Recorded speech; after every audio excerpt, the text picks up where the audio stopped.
Good morning, metalheads of the internet, and welcome to a brand new episode of the Metal Meltdown. Today, by popular demand, we will be reviewing every single studio album from American technical and brutal old school death metal titans Suffocation. Truth be told, I was gonna do this a while ago, but then I decided to do a video about Guitar Hero, which nobody watched, and now here we are. So now I'm doing it now. Okay, cool, good. But first, I'd like to remind you ever so quickly that the Metal Meltdown will be hosting its annual very special Halloween party and live stream this coming Sunday, October 29th. We start things up at approximately 1 p.m. Pacific Standard Time, 4 p.m. Eastern Standard Time. We're gonna drink, play video games, get up to all kinds of hella mega goofy shit. What else are you gonna do? Go trick-or-treating? What are you, a fucking child? If you are a fucking child, you should not be watching this show, straight up. Be there, Sunday, October 29th, 1 p.m. Pacific Standard Time, 4 p.m. Eastern Standard Time, okay? Okay? Alright, good talk, bud. Good talk. Alright, reviewing every Suffocation album. As per the norm with these types of videos, I am not interested in EPs, demos, live albums, compilations, or anything released by any kind of solo project or side project.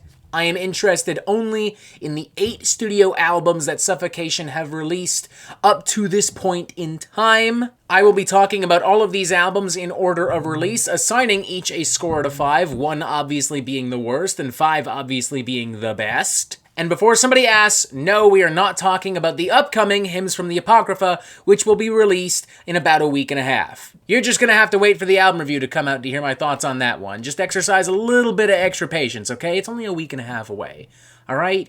You'll be fine. Keep it together. Alright, first up we have Effigy of the Forgotten, the band's official debut studio album released in October 1991 via Roadrunner Records. And right off the bat, I'm just gonna say it, still to this day, one of my favorite records from Suffocation. It is so fucking brutal. It is so fucking nasty. I love how sophisticated it is at the same time. Like, it actually has really great production and some really, like, technical, complex songwriting and songcraft. Love the blast beats and the drum fills and some of the tremolo picking and, like, all of those, like, palm-muted riffs and those really heavy, like, low-tuned, beefy, muscular sections. It's a great old-school death metal record, it's a pioneering tech death record, and a pioneering brutal death metal record, kind of all at the same time. Tons of, like, beefy, muscular, crushin', crunchin', punchin' bangers on this bad boy. The title track, Effigy of the Forgotten, Seeds of Suffering, Jesus Wept. Infecting the Crypts, Liege of Inveracity, which apparently some cite as being an influence on, like, slam death metal with those extra pummeling, like, breakdown riffs that you can hear in the main hook. I love how thick and strong and sharp the guitar and bass tone is. Love the explosive percussion. Love how deep and menacing those gutturals are. It's just a stellar, brutal, and genuinely fun record from start to finish with no fat or filler to speak of. I'm honestly feeling a 4.5 on this bad boy. I think this stands the test of time as being one of the best and most influential death metal records of the 90s. I think this is still one of Suffocation's best albums altogether. There's a good chance you've already heard this album because this is Suffocation's most popular record still after all these years, but if somehow you haven't, change that immediately. Next up, we have Breeding the Spawn, released in May 1993, once again via Roadrunner Records.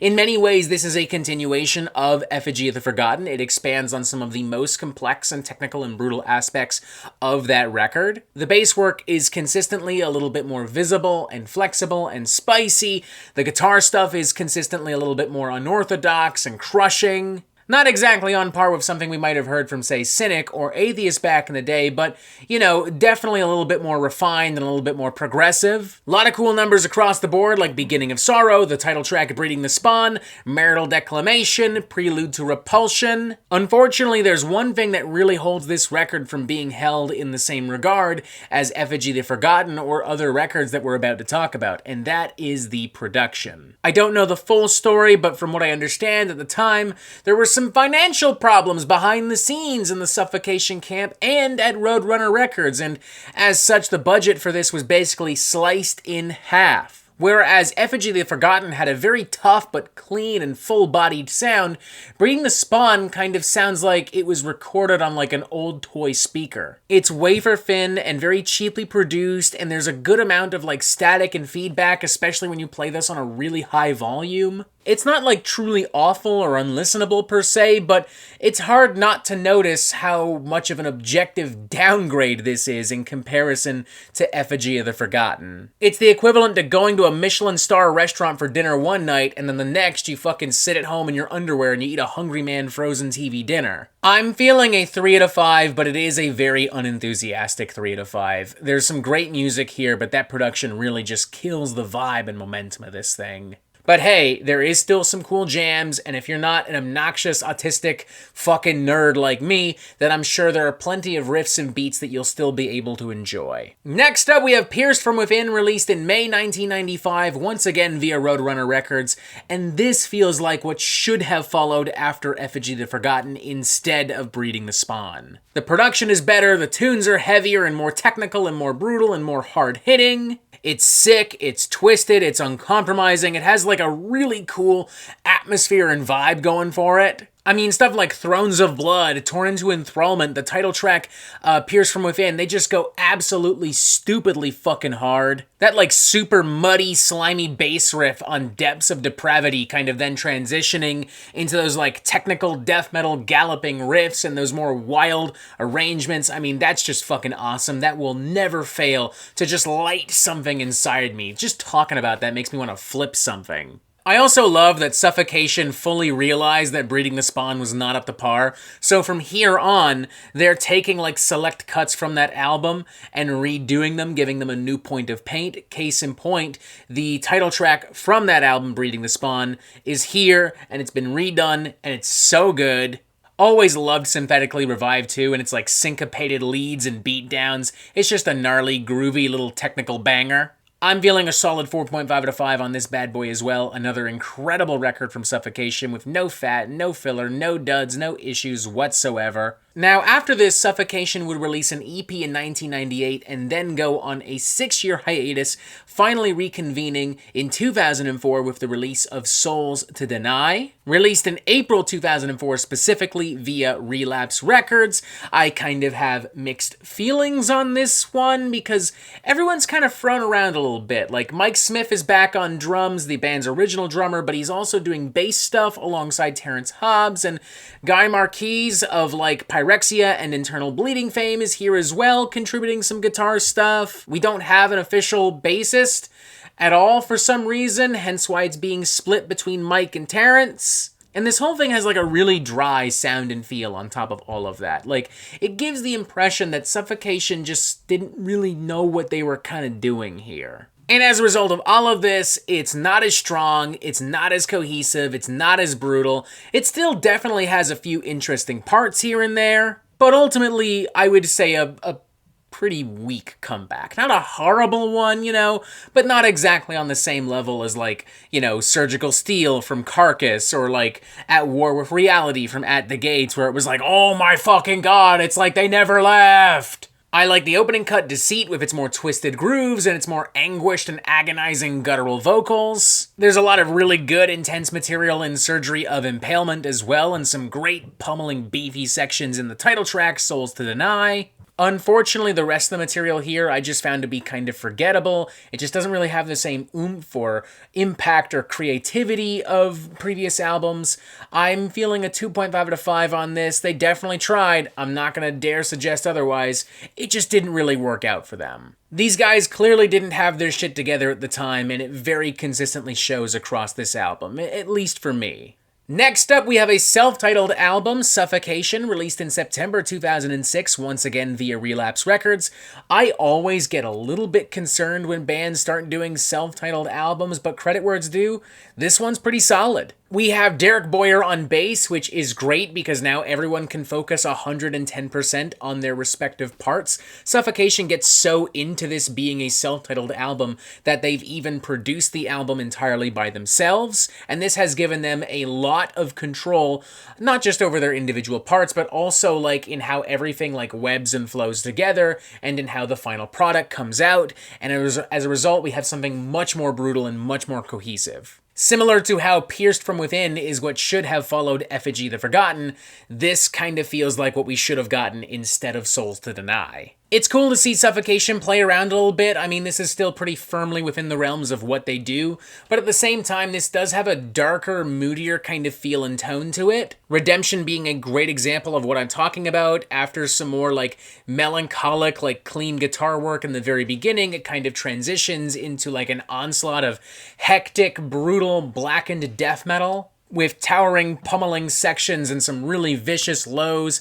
It's all over the place, it's manic. In general, I feel like there's more melodic guitar work consistently across the album as well, like in a lot of the solo work. Abomination Reborn, for instance, is a pretty pummeling, like classic old-school death metal rager at first, but later on, some of the more melodic guitar work almost brings to mind like something that like Cattle Decapitation might have put out at the time on one of their more, quote, progressive cuts. I say this knowing damn well that they were still like pretty much like a gore grind, death grind kind of band, but I think you get what I'm trying to say here. I hope so, at least. Entrails of You is a cool one, too. It's like hyper-violent, corny death metal brutality, but with like a massive, ballsy breakdown near the end, with like these like scaling, screeching grooves that almost kind of feels like something that Gojira might have played around with. And of course, you still have tons of stuff that is just pure suffocation through and through, like Misconceived, Translucent Patterns of Delirium, a brand new version of Prelude to Repulsion as well, once again from Breeding the Spawn originally.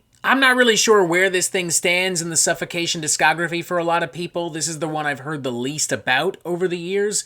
But personally, I like this album. I'm feeling a solid 3.5 out of 5. I think it's pretty good. I like that Suffocation stay true to who they are while keeping their ear close to the ground and paying attention to what else is kind of happening in the metal scene at that time and finding cool, subtle, creative ways to bring that into what they're doing. It ends up feeling like a real definitive statement from the band, like Suffocation standing up and going, this is who Suffocation are at this point in time. Fucking deal with it. Next up, we have Blood Oath, released in July 2009 via Nuclear Blast Records, and this thing is a fucking beast. Suffocation have clearly learned from the mistakes and the triumphs of their last two albums. They've brought what worked, they've scrapped what doesn't, they've still got a solid hand in the production, but they're bringing in some outside help, they're continuing to refine, they're bringing back more elements from like the earlier records like Effigy of the Forgotten and Pierced From Within as well. And the result is something super heavy, super brutal, super in your face. I would go as far as to say Suffocation's best album in the, quote, modern era of Suffocation, like post-Souls to Deny, post-reunion whatever era. Every groove, every beatdown, every breakdown has insane, seismic weight thrown behind it. The title track Blood Oath alone is filled with enough crunchy, meaty grooves to possibly keep me satisfied for the rest of my life. God damn, that song is awesome. And the more technical guitar and bass stuff kind of like jumping in and out of the forefront all along the way, that's awesome. That is so hot. And those like ailing, aching guitar leads and then how that transitions into, I guess what we really can call Suffocation's equivalent to progressive death metal. God, and that's just the first fucking cut, too. Jesus Christ. And don't think for a moment that this album suffers from, like, Up syndrome, where the first 10 minutes are awesome and the rest is good, but not as awesome. Because this remains consistently fucking awesome. Dismal Dream, Images of Purgatory, Come Hell or High Priest, all fantastic, all so well performed and produced, tons of amazing riffs and vocals. In fact, on that note, I'll say this is probably the best Frank has sounded since Pierced From Within. Love that absolutely filthy and devastating breakdown in Mental Hemorrhage with some of the more high-octane classic death metal guitar pyrotechnics as well. Yeah, I love this record. Honestly, yet another 4.5 out of 5. This thing's fucking incredible. It just absolutely fucking hits. I think for me, it would be like Pierced From Within at the very top, followed closely by Effigy, Or shit, I don't know, maybe Effigy at the top. It's hard to tell. It kind of depends on the day of the week. I like those records a lot. But number 3 is Blood Oath. Like, for realsies, for sure. Next up, we have Pinnacle of Bedum, released in February 2013, once again via Nuclear Blast Records. This was actually my introduction to Suffocation back in the day. In fact, I remember buying this album on vinyl at the old Sonic Boom location where Honest Ed's used to be, at Bloor and Bathurst, for all y'all Torontonians out there. Remember those glorious days? Remember Honest Ed's? Holy shit, I feel old now. And I remember looking at that cover and just going like, damn, that looks like something out of a fucking video game. That looks cool. I want to listen to that. This album does a great job expanding on some of the more intense and exhilarating aspects of Blood Oath. I mean, right off the bat with Cycles of Suffering, it just kind of like launches at you with like all of these dynamics and pyrotechnics and beats and riffs. And it just never stops doing so either. I mean, Purgatorial Punishment, Eminent Wrath, Rapture of Revocation, Sullen Days, As Grace Descends. It is full throttle, pedal to the metal. And it's really fun, but it's also a little bit much. Like, there's just so much adrenaline and energy and brutality, and it's just kind of constantly bashing you over the fucking head. It's maybe a little overwhelming. Like, with Blood Oath, I feel like there was a little bit more nuance and room to breathe,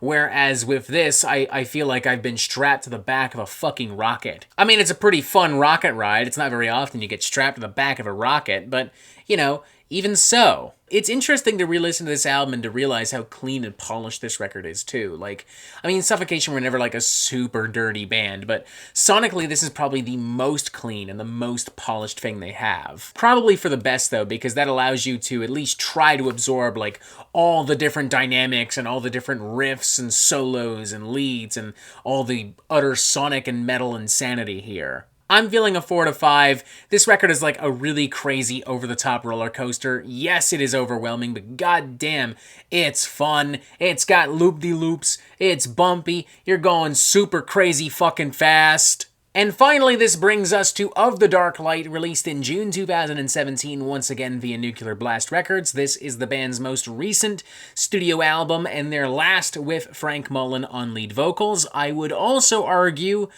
it is their safest album to date. Like with Blood Oath, there was so much nuance and depth, and it really felt like they had learned from what they had done on their last 2 albums.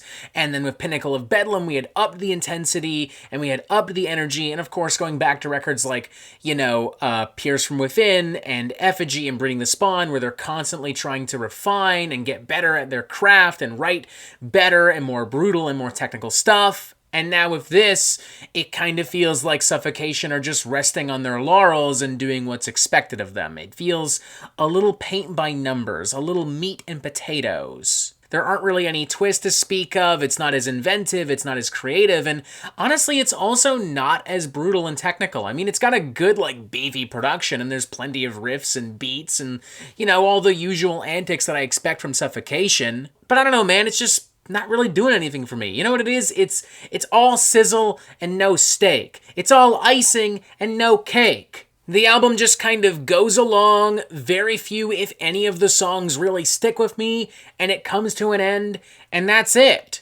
Like, unironically, the song I probably remember the most of on this thing would be the re-recording of Epitaph of the Credulous from Breeding the Spawn. And that's probably because I've already fucking heard it. Now again, there's cool stuff, like Your Last Breath, Clarity Through Deprivation, Something Should Be Left Alone, Caught Between Two Worlds. Like, these songs individually in a vacuum, they're pretty good pieces of, like, modern tech death and brutal death metal. But in the grand scheme of Suffocation's discography, I don't know, I just find it kind of underwhelming. I'm feeling maybe a 2?